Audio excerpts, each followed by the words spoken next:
Disa ditë më parë, Shkupi u veshi gjithi kuqezi. Studentët shqiptarë në Maqedoninë e Veriut, të mbështetur nga studentë dhe aktivistë nga Shqipëria, Kosova e Malizi, protestuan kundër çorbës që po gatuan Maqedonia zyrtare ndaj gjuhës shqipe. Qetësia e deritanishme në vendin fshinj ka qenë e rrejshme, si vetë qëndrimet e drejtuesve të shtetit Maqedonas, që u mungon guximi ta pranojnë realitetin, të mbajnë një qëndrim konstant për përdorimin e gjuhës shqipe atje, dhe ta bindin veten se rrugë tjetër nuk ka nëse duan të jetojnë bashkërisht të gjithë në paqe.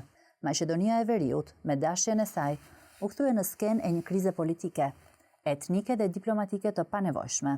Për fat të keq, kjo krizë po thellohet. Kërkesa e studentëve shqiptar të drejtësisë për ta dhënë provimin shtetëror të jurisprudencës në gjuhën e tyre anëtare nuk zbuloi apo rizbuloi çarjet e thella në shoqëri, por edhe një albanofobi në rritje dhe agresive njëherazi.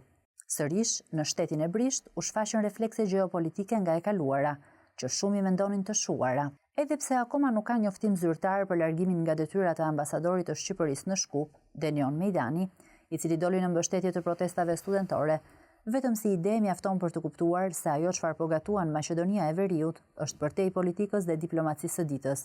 Është një bombë me shpërthim të kurdisur nga qarqe antishqiptare, që nuk ja duan të mirën as Republikës së Maqedonisë së Veriut.